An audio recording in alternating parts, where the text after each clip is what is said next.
ఇక చూసిర్రా ట్రాలీ ఆటోలున్న మామిడికాయల కోసం ఎట్లా ఎగబడుతున్నారో జనాలు. మరి ఫ్రీగా వస్తుంటే వద్దంటారా?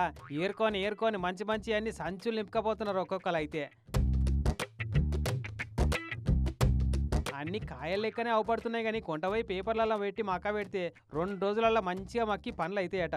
మరి ఇట్లా ఫ్రీగా ఎందుకు పంచి పెడుతున్నారు, ఎవరు పంచి పెడుతున్నారంటే వర్ధన్నపేట మండలం ఇల్లందల ఉండే ఈ సతీష్ అనే రైతనేనట మామిడికాయలన్నీ తోటలో తెంపుకొచ్చి పండ్ల మార్కెట్కి పట్టుకొచ్చి అమ్ముదామని చూస్తే అడ్డికి పావుసేరన్నట్టు అడిగిరట బేరగాళ్ళు. అందుకే తిక్కలేసి ఇట్లా 3 బాటల కాడ ఆటో నిలబెట్టి తొవ్వంటే వచ్చిపోయే మందిని పిలిచి తీసుకుపోమన్నాడట. 7 క్వింటాల మామిడికాయలను పట్టుకొస్తే 500 రూపాయలు ఇస్తున్నారట బేరగాళ్ళు. అందరు సిండికేట్ అయ్యి రైతులను ముంచే పని పెట్టుకున్నారట. ఇక అట్లా వాళ్ళకి అడ్డికి పావుసేరు ఇచ్చుడు కంటే మందికి ఫ్రీగా మంచితే పుణ్యమన్న వస్తుందని ఇట్లా పట్టుకపోమన్నాడట అందరినీ. 500 రూపాయలంటే ఆటోలో పోసిన డీజిల్ ఖర్చులు కూడా వెళ్ళాయి. ఇక అవి తీసుకొని ఏమిటికి తీసుకోకేమిటికి, అంతకంటే ఇదే మంచి కానీ కోపాన్ని కంట్రోల్ చేసుకుంటా నవ్వుకుంటా నవ్వుకుంటానే చెప్పిండు సతీష్ అన్న.